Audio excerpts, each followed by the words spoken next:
Welcome to the Humans versus Retirement podcast with me, Dan Haylett.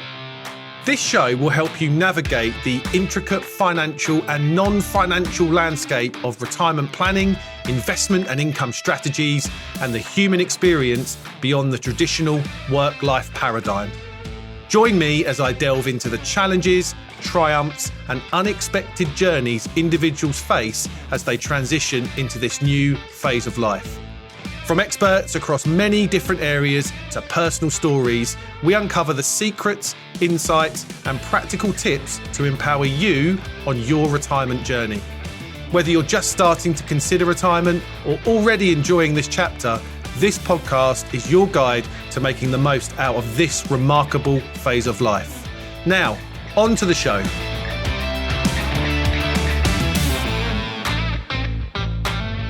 Hello everyone and welcome to another episode of the Humans versus Retirement podcast. I'm your host, Dan Haylett. Are you thinking about retirement but struggling with the whole concept of it? Does it feel like it's a bit outdated and probably lacks some excitement?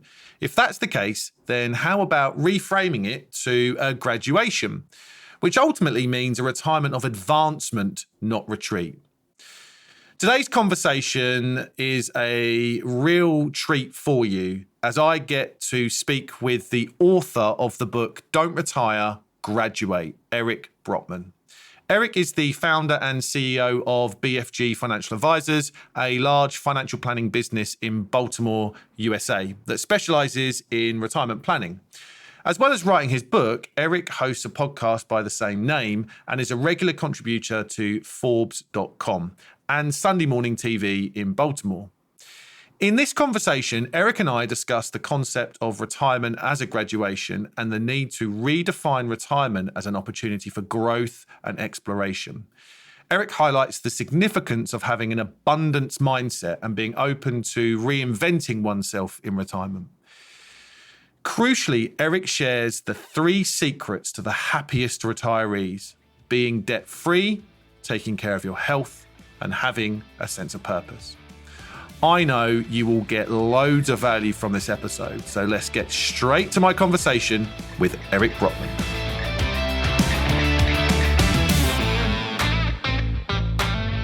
Eric Brotman, a very, very warm welcome to the Humans versus Retirement podcast.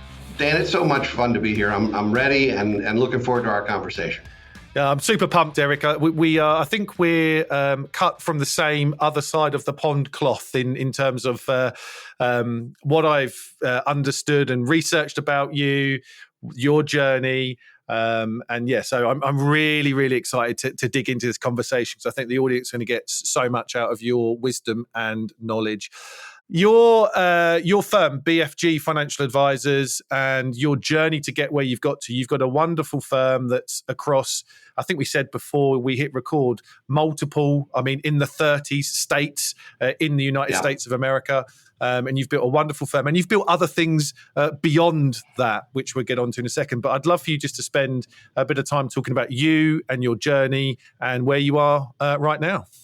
Sure. Thank you. I started in the financial service business in 1994 and spent a number of years getting credentialed and sort of taking my lumps and learning in an environment that really wasn't set up for a career path. I mean, I would argue there still isn't a terrific career path for folks who want to do what we do for a living. That said, I started BFG in 2003, so we're in our 21st year. Started it as a bootstrap. I had one full-time, one part-time employee, a small office space that I shared with another firm, and really said that I'm going to sink or swim. This is the big show. And fast forward, now we have 20 individuals here full-time. We have 8 financial advisors. You mentioned clients in 30 some odd states, and we've developed a couple of programs that I think are unique in our space that allows us to have strategic alliances with other firms where we don't necessarily see other financial advisors as competition. We prefer collaboration. So it's given us an opportunity to really grow and to have some fun doing it and to make a difference to a lot of people, which has been great. Amazing. And your journey around kind of starting up and being part of that growth, has led you to, I suppose, kind of maneuver away maybe from being what we would call a financial advisor or planner into leading the business, but becoming an author and creating courses and podcasts, etc. Talk to me a bit about that. I think anytime you do something for decades, there's a tendency for it to feel a little bit stale at times. And so I'm a serial entrepreneur by design. And so being 21 years in an organization surprised me, quite candidly. But I'm loving it. I'm having such fun that I want to continue to do it. But I did start a media company. I have written 3 books and a number of white papers and blogs and so forth. Hosted a podcast for 5 seasons, which was a wonderful time. And I'm doing a lot of speaking, a lot of work in creating financial literacy resources for the public in ways that we can reach people who can't necessarily afford to work with a financial advisor or who think they can. A lot of times people think financial advisors are only for the wealthy. And estate planning, for example, people think you don't have an estate unless you're a super rich human, and that's just not true. And so I think we're dispelling some myths. And we've created a firm that does not require a minimum asset level, which makes us a unicorn, because most financial advisory firms are trying to figure out how to only work with wealthier and wealthier and wealthier people. And while we certainly work with those folks and I think do a phenomenal job with them, we also know that we can reach a much larger audience and make a huge difference in the financial futures of not only families, but communities by doing it that way. So we've built a model that's very, very different in our space. And I think that model that you've built actually puts you in such an amazing position to comment on the subject of retirement, because, I think so many people, as you've said, they come from retirement of a place of having significant, and wealth is the wrong word, having money, wealth is very, but it's kind of like, I can only afford to retire if, and I should only really plan my retirement if I've got $1 million or £1 million. And, my retirement doesn't really matter because I've only got this amount here. But the work that you've done in financial literacy and working with folks from all different kinds of backgrounds has led you to, I think, having a wonderfully rounded view on this really complex topic, and that's led you to write a brilliant book, which you told me before we hit record has got a new edition coming out this year, and you've got a great logo behind you for people that are on that are on video, and the title of the book is wonderful, right? Don't retire, graduate.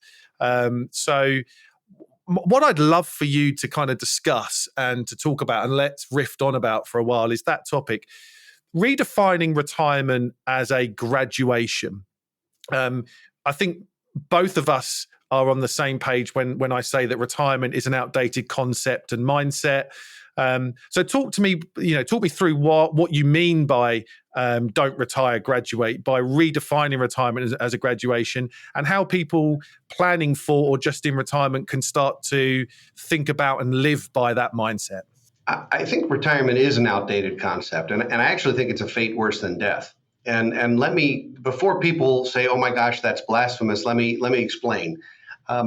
The concept of retirement was created in the 1800s, and actually in some cases before that. And it was really a way to get rid of the senior most members of a workforce so that younger people could come in, which is all well and good, except that they considered older members at age 40 at the time. And so that makes me one of the elder statesmen of that particular conversation. If you look at the word retire, and I don't have to tell you this because retire means something different in true English than it does in American. In English, retire is to go to sleep. You retire for the night. We don't say it that way here on this side of the pond. However, it's an important thing to mention is that retirement is a disappearing act. It's a retreat. It's a surrender. It's a giving up. It's a stopping. And if we're going to have longevity, which many of us are blessed with now, and it is a gift, then we can't stop working at 55 or 60 years old in the traditional way and rely on daytime TV and a couple of golf courses to keep us busy for what could be 40 years. That is a dreadful way to spend time. So I defy anyone to take a vacation longer than 2, 3, 4 weeks. Forget the fact that it's expensive, but imagine doing that and having nothing to do when you return. I think it's much more important to look at this as an advancement. So I consider retirement as the absence of needing to work, not the absence of work itself. If you're working for fun and you're doing things you love, it's not toil. We're not talking about, folks who dig ditches for a living, digging ditches till they're 87 years old. So let's be clear. I understand there are certain jobs, certain roles where you mustn't continue to do that. Physically you can't, or sometimes mentally you can't do certain things. But being active and getting to the point where if you don't need the money, if you've built financial independence, I don't care whether you're 35 or 85, to me, you're retired, gainfully retired. You have graduated to a point where work is optional. At that moment, when you consider the graduations in life, whether it's from grade school or whether it's from college or university or whether it's from graduate programs, when you graduate, yes, you're finishing something, but you're also moving up and on to something new. And I have seen a lot of retirees fail to qualitatively figure out what they want to do and what they want to be. Our podcast always asks folks what they wanted to be when they grew up. And I would ask somebody 73 years old, what do you want to be when they grow up? And they would chuckle because they thought they were up. But they're not. There's another stage. There's another chapter of life. And if we look at retirement as the absence of work entirely, we tend to lose our sense of identity. It's a really daunting thing to be in your 50s or 60s. And when people ask who you are, the first thing you say is, I'm an architect or I'm an accountant. Well, that's not who you are. It's what you do. Who you are is a father, a brother, a volunteer, a churchgoer, a soccer fan, whatever it is. I know I said soccer. I'm not supposed to say that. But at the end of the day, you get this idea that you're lots of things. You're not just what you do. And so if you identify who you are with what you do, when you don't do that anymore, who are you? And that's a really sad, tragic way to go out. So I think we have to reinvent ourselves and grow. I love the term graduate. I think it's such an amazing way to think about it. And I think about all of the mini retirements I've done throughout my career. I've graduated and retired through different things. I had a career in the City of London and I retired from that to become a financial planner and do this and etc. So you kind of go through these different phases of life. And I think the key thing that you said there, Eric, that I just want to pull out on, it's the ending of one thing and the beginning of another. I've got quite in depth in a Japanese concept of kenreki over the last couple of months, and I've written about this. And that concept is one where the Japanese calendar lasts for 60 years effectively, and it's kind of like you do one cycle of the calendar, you get to age 60, and you start again. And one of the definitions of kenreki is second childhood. They see that as the second coming, and I love what you just said there around becoming childlike again. What do you want to be when you grow up? Be curious. I think I've said to many people I work with and on this podcast before that I believe that when you retire or graduate or get to that phase of your life in your 50s and 60s, I think for the first time since you were probably between the ages of 10 and 15, you can probably be really curious. You can probably explore with some freedom. You don't feel shackled by, or you shouldn't feel shackled by money at that point. And I'm not talking about needing millions in the bank, but feeling about you have a plan about what you're retiring to or graduating to and where you're going from there. So, I think it's an amazing concept. I love the idea of being a child again. In fact, I have a teenage daughter who I've convinced never to adult because it's a trap. And I think none of us should do it in the first place.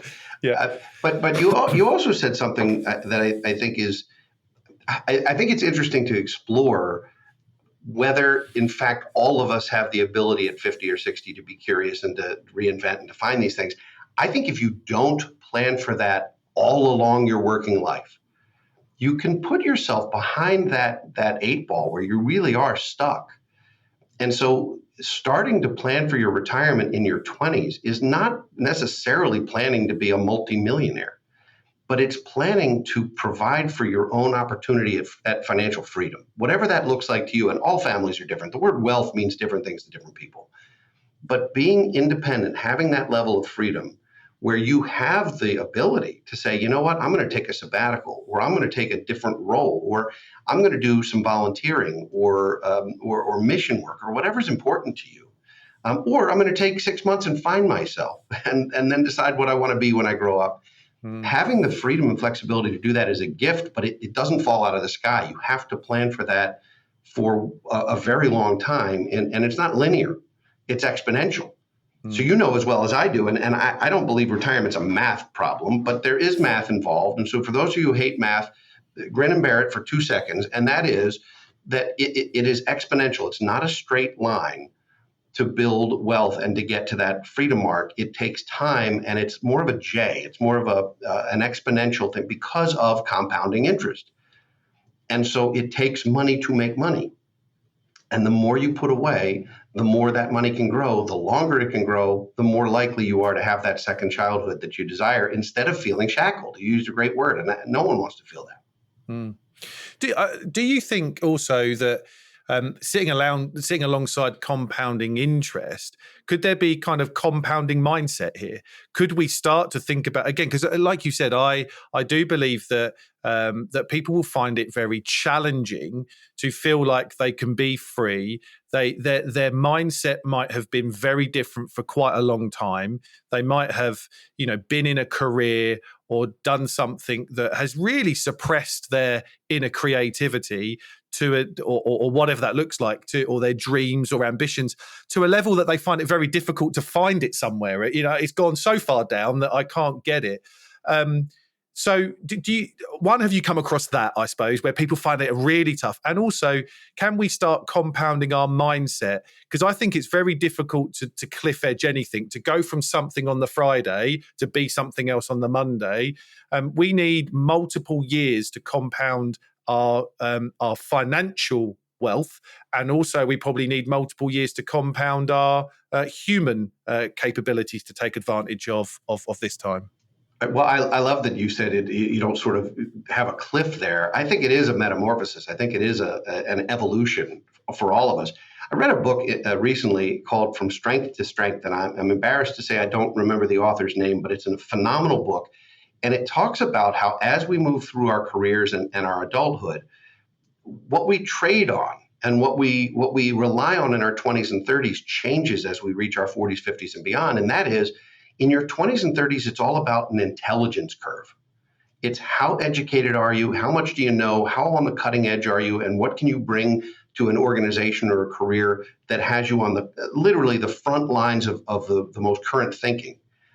And as you get older, that shifts from an intelligent mindset to a wisdom mindset.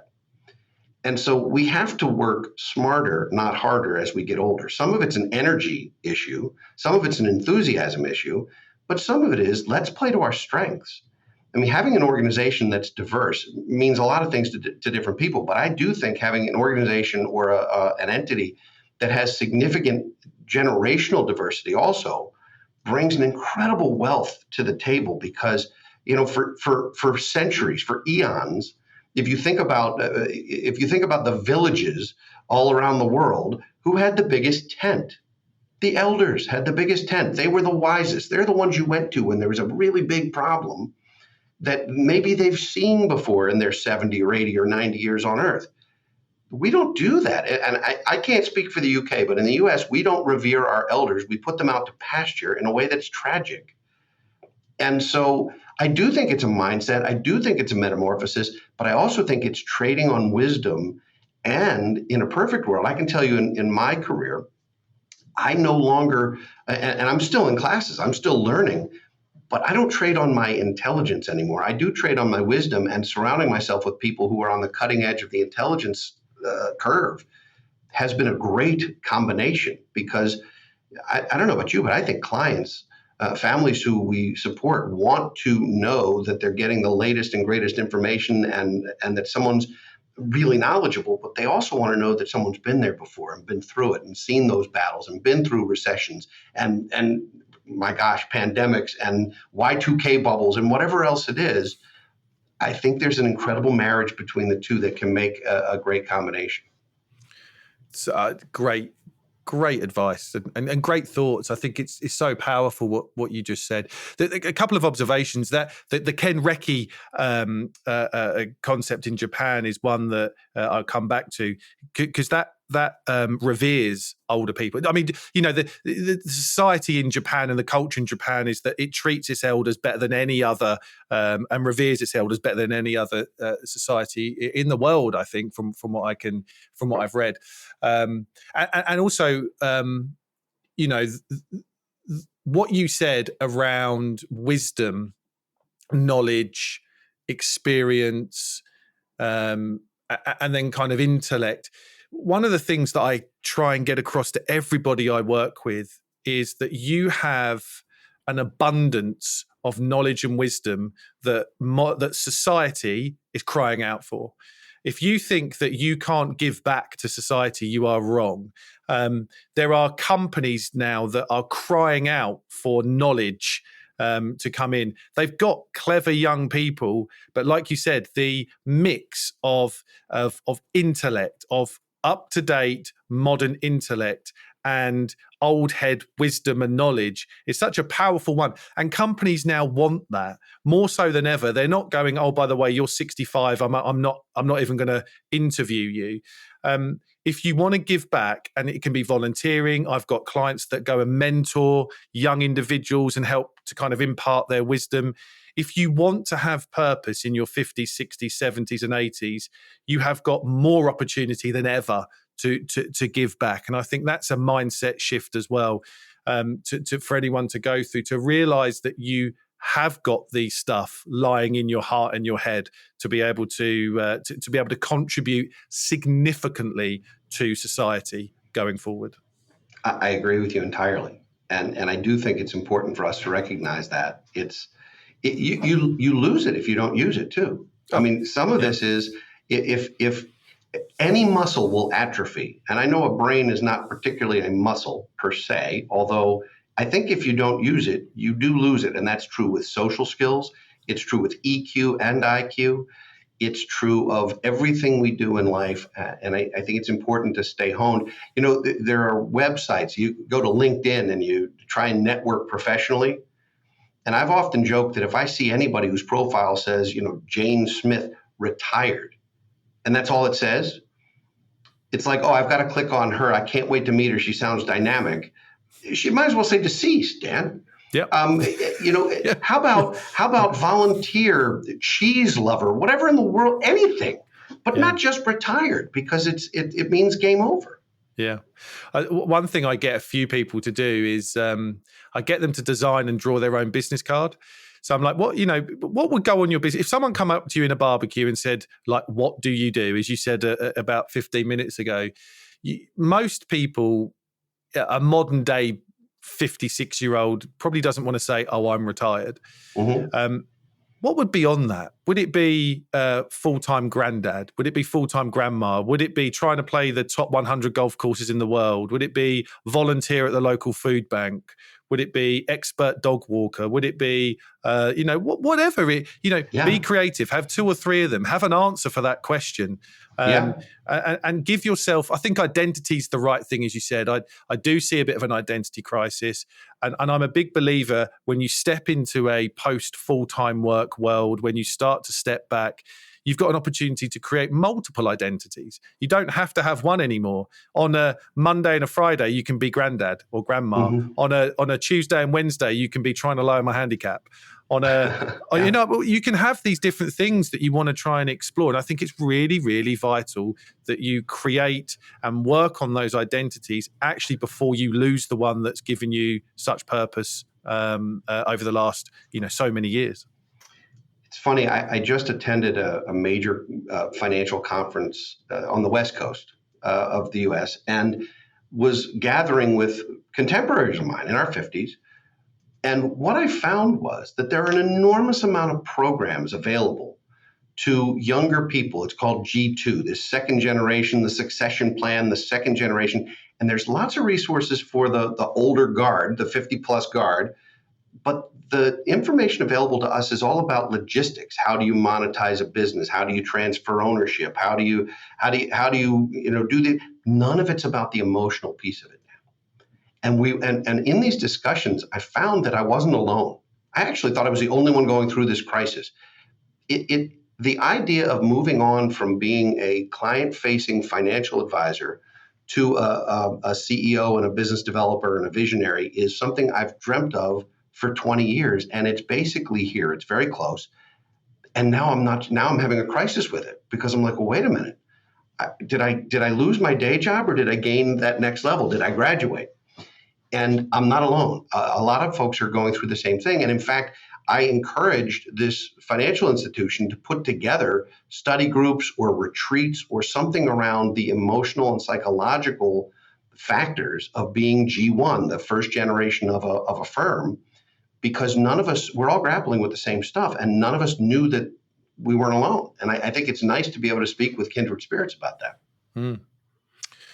And do you know what? Actually, a lesson for me there is that that we need to talk to people that are in similar situations, right? No matter what stage of life we're at, particularly retirement. I think there's not many retirement role models out there, and the role models aren't our parents or our grandparents, because their retirement, as you said, was fundamentally different to the thing that people in their 50s and 60s now. So I encourage anyone to network, go and speak to him. And we encourage our clients to get together on multiple online and offline sources, talk to each other. You experience this, give back to people, or ask a question. I'm going through this at the moment. Has anyone experienced that before?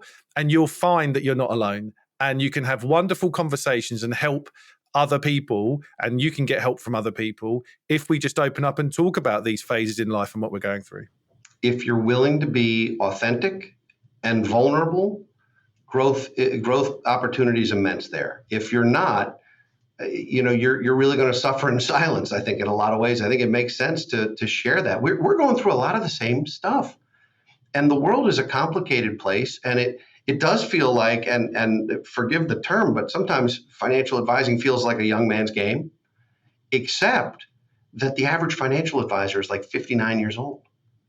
So it might be a young man's game, and I use young man's colloquially because naturally there are some amazing women, including in our firm, who do great financial advising. However, I do think the industry itself is old and grappling with succession and where are people going to go to advice when this generation of advisors either retires, graduates, or dies, or quits, or what have you. Yeah. It comes back to something you said, actually. I mean, I have managed to start working with people have chosen us to help them with their retirement plans based on the age of our business, right? I'm in my early 40s. My other director's in his mid 40s. Olivia, our other director's in her early 30s. Our team are all, from our para planners and technical staff are all in their 20s. And they've interviewed people and they've gone, actually, do you know what's really interesting for me is I want you to outlive my retirement and help my children. Yes. I don't want to hire someone that's probably going to sell their business and retire before I do. Right. And it comes back to that wonderful mix that you said around hiring young, intelligent, switched on people that are going to swallow all of the modern day regulations and then leave me to impart some wisdom on the learning that I've done. And you have a team of people that can support that. And I think it's an amazing attitude. I have had it from other financial planners over here where they go, oh, do you struggle working with people in their 60s? Because you're not that. And I'm like, no, they love it. They absolutely love working with me because of but that's the main reason. Yeah. Now it sounds like we're doing a lot of things very similarly. We have 8 advisors. I'm the only one over 50. We have folks in their 20s, 30s, and 40s, and do a lot of multi-generational planning. And none of my clients' kids want to work with me. They just don't. They want to work with somebody that speaks the same language, that had some things in common, that maybe is 5, 10, 15 years younger than they are, so that they will be there. I don't want my doctor to be older than me. Why would I want my financial advisor to be older than me? They're going to retire before I need them the most, which is when I try to pivot into financial independence. When a client pivots into financial independence, they're giving up a 40 or 45 year history of doing something they understand, which is accumulating assets. And now they have to turn it into something they don't understand and have never done before, which is creating income and figuring out the way that impacts taxes, the way it impacts longevity, the way it impacts insurances and lifestyle. They've never done it before. We've done it 100 times or more. But you want your advisor, your trusted advisor, to be there when you go through that. And so I do think it's important to have a second and even a third generation within the firm. It sounds like you're doing that, and that it does make a difference. Yeah, absolutely. It kind of leads into, but you mentioned you've mentioned a lot about financial literacy, and I know you do a load of work and you're massively passionate about this. And I want to ask you a question around that, Sure. because I've seen that you've written about this before, and I love what you do here. Why do you believe wealth as a term is not reliant on maths as it is on financial literacy? A couple of things. First, math can be done by a machine. You can plug various things in and the computer will spit out an answer for you. To me, that's not what retirement planning is. To me, it's marrying the quantitative, the qualitative, and the behavioral. Financial literacy means not just understanding your statement, but understanding why you're making certain decisions, why you're planning for certain long or intermediate term or short-term goals, why you're using different types of strategies. It allows you behaviorally, psychologically, to understand the long game instead of just looking at a budget and saying, hey, there's money left over at the end of the month. I guess I'm in good shape. And so, to me, just like someone who isn't literate and can't read can plug in an audiobook and be read to, it's not the same. The fact that you can have a computer spit out an answer for you, to me, is not the same as understanding the whys of your behavioral decision making.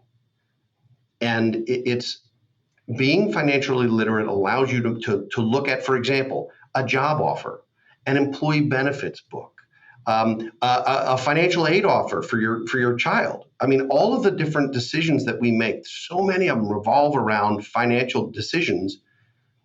And I think you need both the emotional intelligence and the street smarts to make those decisions. And financial literacy, to me, is a dividing line between those who are likely to be haves and those who are likely to be have-nots. With the exception of folks who inherit or win a lottery or something, you're going to always have that. But for the most part, people who are building it themselves, who are self-made in whatever made means, are much more likely to get there, anecdotally at least, by understanding what they're doing and not just doing what they heard on the radio. Do you think then some of the big mistakes that you've witnessed and some of the kind of innate fears and built-in fears of people is down to the fact that they are financial illiterate, not that they've not been educated, they don't understand? Because I think if they understand stuff, the nervousness and the fearfulness actually starts to go away. Is that something that you've witnessed? It's only part of the story. Yes, but it's only part of the story. The bigger part of the story is the emotional impact. It is very difficult. If you're a writer, you write various things. It is almost impossible to edit your own work because you write it, and when you read it, you're reading and seeing what your brain meant to write, whether you wrote it or not. You need somebody else to do it. I think a financial advisor becomes an incredibly important accountability partner because left to our own devices, we will make emotional decisions around money. Casinos have been built on them. And I don't like to compare investing to gambling, but at the end of the day, there's certain aspects of it that are similar. For example, if you sit down at a casino with $100 and you're prepared to lose that $100, it's your entertainment fund and you can afford to lose it and just there for fun, that's great. But if you go to play and you turn that $100 into $300, what people tend to do is instead of taking that money and going and buying a dinner, they think, oh, this isn't my money, it's house money, and they play until they lose it all. And then worse yet, they lose that $100 and they say, I'm going to go to the ATM, I'm going to go to the bank and get another 100 because I got to get that back. Investors do the same thing. It might be a more robust, sophisticated conversation, but it's the same thing. They get attached emotionally to a purchase price of a security or of a company that's their pet project or whatever it is. And there tends to be there's so many biases. The books have been written. There's now an industry around behavioral finance and understanding why we do what we do. I have a financial advisor, not because I don't understand this stuff. I can do it in my sleep, but because I like having an accountability partner, just like I like having a trainer, because I know how to do sit-ups. But if somebody doesn't say drop and give me 20, I might not do it. Hi everyone, Dan here. I just wanted to jump in real quick to say that if you are thinking about or unsure where to start with your retirement plans, then I've put together what I believe to be one of the best free resources for you. My retirement toolkit is packed with videos, guides, webinars, worksheets, blogs, and podcast episodes, and is completely free to download. Just go to the show notes where you will find the link. Now, let's get back to the show. I do think one of the conversations that I have a lot, one of the biggest fears I see is spending money. People are very, very fearful about running out of money. Therefore, that they don't end up spending the money at the time they should spend it, i.e. when their health and time is on their side, that real window of opportunity that you've got it. And I think a lot of that fear is down to financial literacy and financial and understanding of it. I can show them the prettiest cash flow charts in the world that shows them that they're absolutely going to be all right. It still doesn't take away the fear of running out of money because they simply aren't educated enough to be able, and this is not saying they need a degree in this stuff, right. But if they understand just some of the foundational things, present evidence. I love working when it comes to thinking about, retirees running out of money and on average, how much money's left on the table when people hit their 90s and in spending falls. And you present facts and figures to people. They're not then living in this, virtual made up world that they've been brainwashed into because they've seen their friends or they've observed things. They're living in reality. They're living in their own reality, and you can bring that to them, and that starts to free stuff up as well. It does, but let me pose this question to you, and I ask you sincerely because I'm in the same boat. What do you think it feels like? How do you think it's different if there's either a market loss or a spend or something happens and you have to spend money you didn't count on?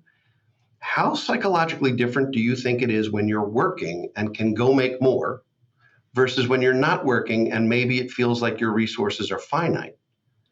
Because I get the sense that spending money when you're working feels totally different than spending money when you're no longer working, because it feels like when you're working, you're still planting trees in the money forest, right?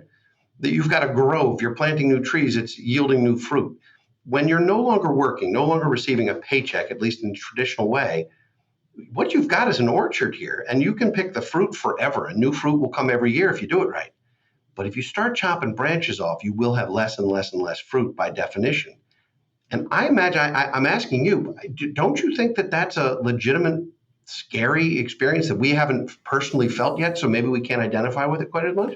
Absolutely. Yeah, that comment is all the time. It's kind of like if this thing was being replaced, it would be easier. I feel like there is, the amount of people that I speak to that, their initial comments about their asset base and their spending is, oh, I've got this money here. If you can just protect that for me. And so I want to die with that amount. I'm 60. Here's £1 million. If I can die with £1 million and live off the interest. And I get it, right? It's again, we are, that is rooted back to when we were still in the forest, scurrying around, not worrying, not thinking about what's in the bushes, running away because it's fearful. We're not going to confront the issue because we might get our head bitten off. Security, financial security of a regular income is, I think, you can't understand the security blanket that is, and then you pull that blanket away. So absolutely. And I think that's why one of the jobs that I absolutely see myself being able to do for people is to help them feel like they've got the utmost freedom to spend that money while still retaining some security blanket. That's why I do believe actually working should be part of most people's retirement plans, right? Yes. If you can go and earn £5,000, £10,000 or dollars a year, it could be absolutely immaterial to your overall financial plans. But what it will give you is an emotional security blanket to go and spend money and create memories and experiences. Don't care about the money. Go and just earn some to replace some. I think it's, I think that's sage advice. I love it. It makes complete sense. If we think about wealth not reliant on maths and as it is on financial literacy, and we think about that kind of educational piece, and if people can start to, I suppose, put a bit more time into their retirement, as much time as they put into planning a 2-week holiday or vacation, that'd be really cool. Yes, so read up so on this. True. Do a bit of education, understand this stuff. Yeah. But also, I think you've talked about this before. Why do you believe that achieving kind of financial independence, which is a phrase I use all the time and I love, doesn't actually require being good with money?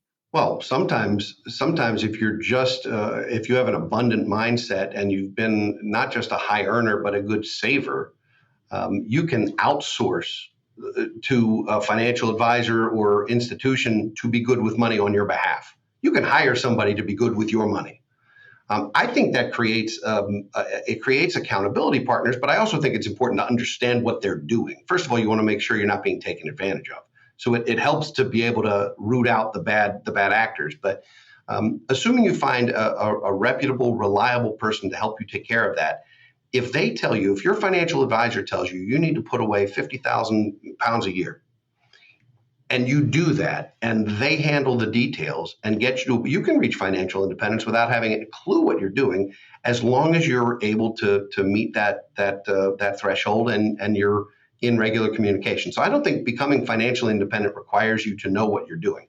I think it's a benefit to know what you're doing, and more importantly, to know why.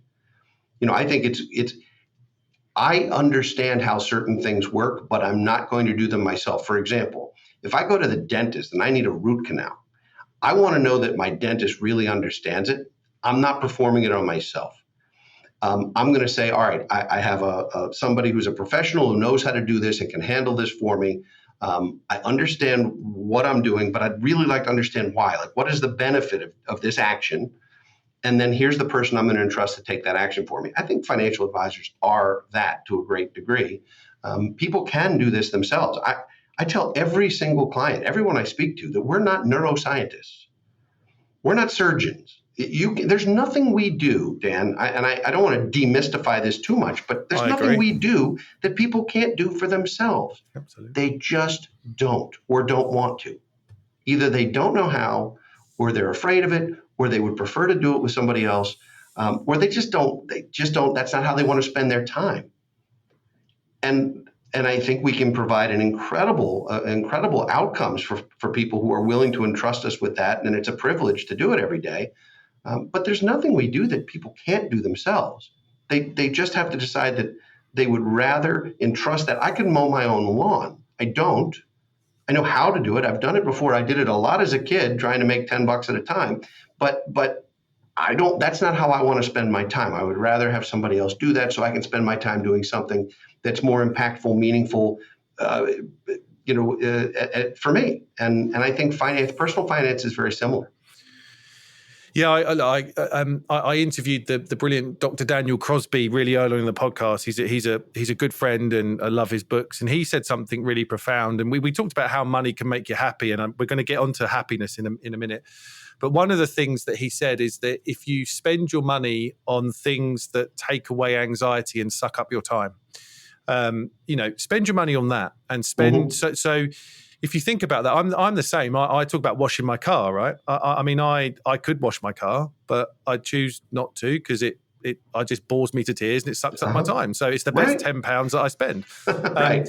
But also other stuff, right? I mean, again, like you said, I think if we start thinking about things that we could do, but actually if we did do them, it would cause us more anxiety and take up a lot of our time. So stuff like performing dentistry on yourself, right? Yeah. That, as you said, I mean, it's a bit extreme, but it's this very, very similar. Yeah, it is extreme. But it's very similar. And I think finances is one of those. I think that what people tend to do is they go, I can do this myself. and they get themselves in a whole heap of trouble that they then sometimes feel embarrassed to admit. And I think one of the great things that we can do is to give them a no judge zone. I don't care what you've done. I don't care the mistakes that you've made. Let's move forward. And I think it takes a lot of courage for people that have maybe tried to do this thing themselves, have ended up getting themselves in a bit of a mess, to then reach out forward and go, actually, do you know what? I need some help on this. At the risk of having this go directly to his head, I also am friendly with Dr. Crosby, and Daniel Crosby's books are awesome. When I say behavioral finance, I equate that with him. I think he's brilliant, and have read his books, and they have impacted the way that I address certain topics with clients, and also even with family members, with my own child. Yeah, absolutely. Yeah. I want to get on to happiness then. Let's go there, because that's a great... I didn't plan that segue. I must be getting quite good at this. So it's not your first show. When we first made contact to record this episode, you sent me a really cool little message about what you want to talk about. Yeah. And you haven't given me what this is, which I'm really intrigued. You said about the 3 secrets of the happiest retirees. So what are they? And how can people implement them? Well, I told you before the show I was going to put you on the spot and have you guess, but that just seems mean. So, yes, I have anecdotally discovered what I consider the 3 secrets to the happiest retirees, having watched lots of people do it well and lots of people, unfortunately, not do it as well. The first secret is to be debt-free. And not all debt is bad debt, and I understand sometimes there's leverage for business or real estate or other things. But generally speaking, having to make debt payments while you are not working and earning is a daunting task, and the idea of not owing anyone anything is a anxiety reducing sleep at night bonanza. So I would say number 1, be debt free, or at the very least, adverse debt free. The second thing is to take care of your health, to take care of yourself, because I liken health and wealth a lot. I think they're very similar. It is much easier to stay wealthy than to get wealthy. And by that same token, it is much easier to stay healthy than to get healthy. So if you have worked to earn lots of money at the expense of your well-being, at the expense of your health, by not taking vacations or seeing doctors or doing the meditation or the yoga or the exercise or the nutrition or any of the things that matter to you, you will find yourself being a very wealthy but very unhealthy human, and you will not be a happy retiree. At the end of the day, we can't always control our health. Sometimes it's illness and other things that happen. But to the extent we can control it, the happiest retirees are people who took care of themselves all along the way and didn't wake up one day retired and say it's time to hit the gym. So that's number 2. And number 3, and we did talk about number 3 earlier, though not in this context, and it's that the happiest retirees have a sense of purpose. They have a reason to get out of bed every morning that gets them excited to do so. I find that people who don't have that reason to get out of bed will start sleeping later and later and later, and then eventually there are folks who wear their pajamas all day and don't even get dressed anymore, and that's tragic. It's sad. So if you can be debt-free, you don't owe anybody anything. You've taken care to the extent you can control it. You've taken care of your health. You've gotten your own physical oil changed on a regular basis to take care of the machinery, right? And you have a reason to get out of bed that excites you. And it could be grandkids. It could be playing the old course. It could be volunteering at the food bank. It could be consulting. It can be anything you want, but a reason to get out of bed every morning. The happiest retirees have those 3 things in common. And if there are some I've missed, I'll gladly add a 4th, but those are the ones that I've come across.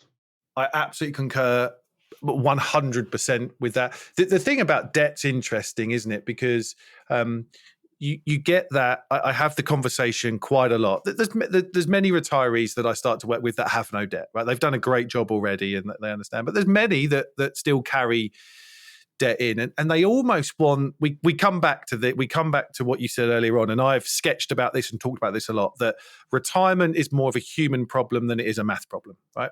Fundamentally, we believe that. So people come to us and they go, "Oh, can you tell me whether it makes financial sense to pay off my debt? Can you run the numbers? Can you tell me where the break point is? Can you tell me, shall I hold on to, will the investments return more than the debt repayments and all of this stuff?" And that's the wrong place to start.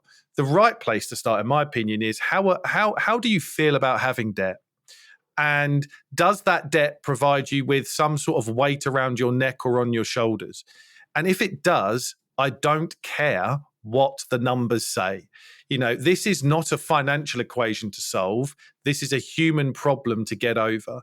And I think 9.9 times out of 10, when you have that conversation, people will want to pay off the debt because ultimately they will feel freer and they will spend a bit more money and they feel easier because they do feel so. I presume that's kind of what you've seen as well. Yeah, and there are certainly quantifiable academic reasons not to pay it off sometimes. Yep. But like you, I do think that being at peace, sleeping at night, feeling comfortable matters more than any of that. And, during your working life, I could argue that, boy, you have a really low rate mortgage. You ought to just hang on to it. You're making money. Just keep paying it. That is arbitrage in its own way. That's fine. But once you're retired, it would be so much better not to have it, even if it's cheap, even if it's favorable. Just picking on the others, I just want to, because I think it's vital. The health one is vital here because I talk a lot, and I mentioned before about this window of spending opportunity. Yes, we are living longer, but I don't think health span is necessarily, hugely well understood. We're not necessarily healthier longer than we have been.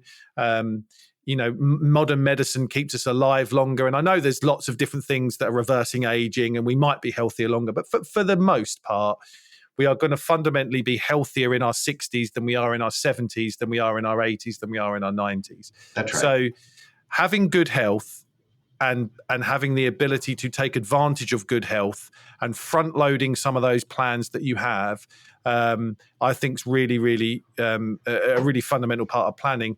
But also understanding that as we move through the generations, we might need our money to do things for longer. So it creates all different types of retirement planning scenarios and purposes. If you had to say to me, pick, that would have been my first one. If you'd have asked me the question, I would have gone for purpose, because again, I think we undervalue all of the non-financial things that work has given us for a period of time, and purpose is absolutely one of those. I agree, which is why I do that bronze, silver, gold. I go in reverse order so that the grand finale is the top answer. It's like doing the Letterman show back in the day. I agree. If you had to choose one of those things, and health isn't something anyone would choose against at the end of the day, but without a sense of purpose, what good is it? I mean, I've heard it said that this life we're living right now is not a dress rehearsal. This is it. This is the performance. Make the most of it. Do all the things that you can do. And young retirees, and by that I don't mean folks who retire younger than the government standard. I mean healthy retirees who are able to be active, who can take the trips and do the hikes and be active with their grandkids.